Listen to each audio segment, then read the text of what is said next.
Thank you, Chairperson. I want to raise the important issue of the stepmotherly treatment of the Northeast Frontier Railway Zone towards the state of Assam and the rest of the Northeast. During COVID, many trains which were running were closed down, and even now that the COVID has passed, though trains that have been stopped are no longer resumed. I want to raise the point that 05819 Dekorgara Dibrugarh Intercity, 55904 Mariani Jorhat Golaghat Dimapur, 12525 Dibrugarh Kolkata, 15771 Alipurduar Kamakhya, Guwahati Rongya New Bongaigaon 55818. These are important trains which were running prior to COVID, and after COVID these trains were stopped, and now that COVID has passed, these trains are still no longer operation. In addition to this, there are demands related to a level crossing near Longpotia Gaon in Soraido district and the extension of the Brahmaputra Mail to its original destination of Dibrugarh, and the land compensation under Kulajan Karenghat area to Dhemaji district. Sir, there needs to be new lines also. Besides resumption of old railway schedules, there needs to be new lines between Sivsagar, Jorhat, Salna, Khumtai, Tezpur, Silghat. In many cases, the DPR has been submitted in 2020 or 2021, but there has been no progress. And lastly, the point that I want to raise is that the Northeast Frontier Railway Zone should be, in terms of its railway vacancies, be filled up by local youth, because these local youth, they are unemployed, they are agitating, and they are not getting jobs in their own railway zone. Therefore, I demand that the Northeast Frontier Railway Zone come up with a criteria that the Northeast youth get priority in terms of employment. Thank you. Okay, thank you. Shri Yusuf Patan. माननीय अध्यक्ष महोदय, मैं सरकार का ध्यान पश्चिम बंगाल में jute श्रमिकों और जूट उद्योग की ओर आकर्षित करना चाहता हूं। अध्यक्ष महोदय, जूट एक महत्वपूर्ण पर्यावरण के अनुकूल रेशा फसल है जो मुर्शिदाबाद, हुगली और नदिया जिलों में उगाई जाती है। यह उद्योग हजारों परिवार का जीवन यापन करता है, लेकिन वर्तमान में यह कई चुनौतियों का सामना कर रहा है।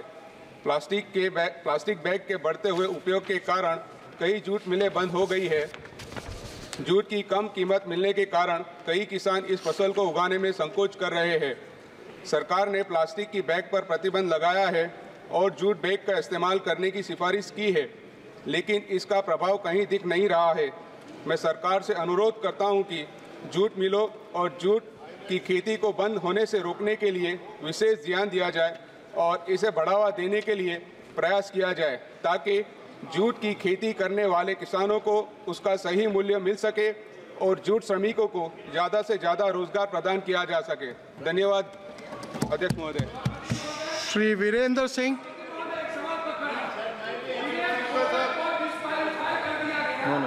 नो। श्री वीरेंद्र सिंह जी। माननीय अध्यक्ष जी, श्री वीरेंद्र सिंह, मैं आपका ध्यान अति महत्वपूर्ण विषय पर आकर्षित करना चाहता हूं। जो देश की शाखा वो विश्वसनीयता से जुड़ी हुई समस्या है।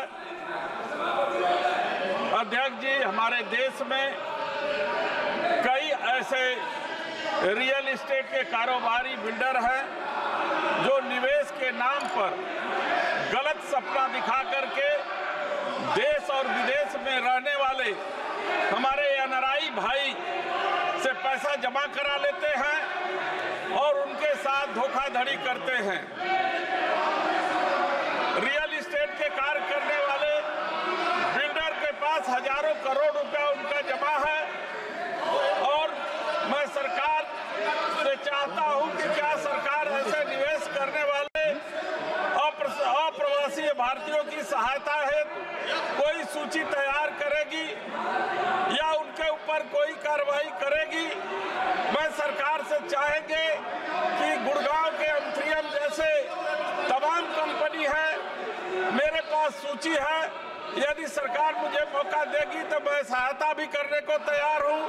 मैं सदन से मांग करता हूं कि इस महत्वपूर्ण विषय पर देश के मान और सम्मान और गुडविल के खातिर आवश्यक कार्रवाई करे।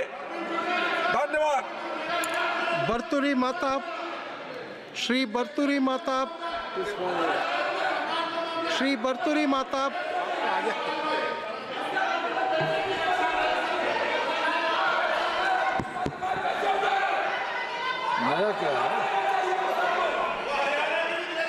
Shri Bhartrihari Mahtab, you speak? 0 over. Yes, 0 over. मेरा तो कुछ 0 over नहीं था। आप किसको बचाने के लिए उसको डिस्क्वालीफाई 0 over. किसके रेस्पेक्ट के लिए डिस्क्वालीफाई करना है? देश की Regarding एक व्यक्ति को रेस्पेक्ट होगा।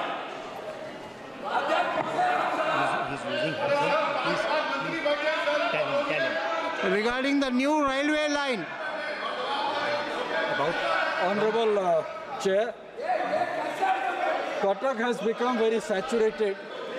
The line from Bhubaneswar to Kapilas Road via Cuttack or from Barang to Kapilas Road via Cuttack has become very saturated. Large number of freight trains are traveling from Talcher to Paradip, though there is a different line or a second line from Haridaspur to Paradip which has been commissioned. It is just a single line for freight traffic. Therefore, it is necessary now to have a third line from Barang to Kapilas Road. Earlier, 20 years ago, one line has been constructed, a second line has been constructed from Kapilas Road to Barang, and it has to travel, it has to build, there has to be 3 or 4 bridges, railway bridges to be constructed on river Birupa, on river Mahanadi, on river Katjodi, and also on river Kuakhai. So there is a need now to have a third line from Barang to Kapilas Road so that most of the superfast trains can travel through Cuttack.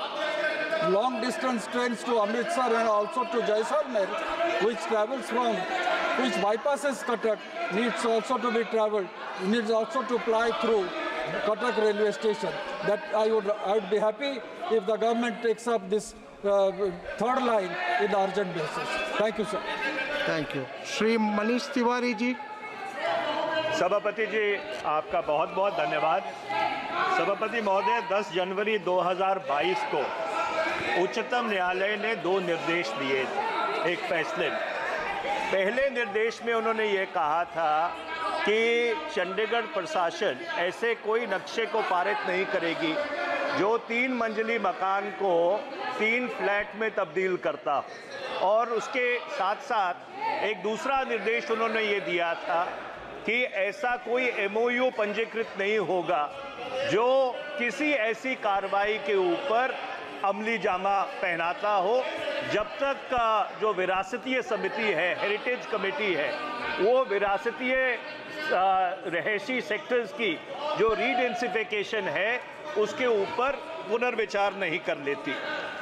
अब जो विरासतीय समिति थी उसने पुनर्विचार कर ये सुनिश्चित किया कि जो विरासतीय रहायशी इलाके हैं, हेरिटेज सेक्टर्स हैं, उसमें कोई रीडेंसिफिकेशन की ज़रूरत नहीं है।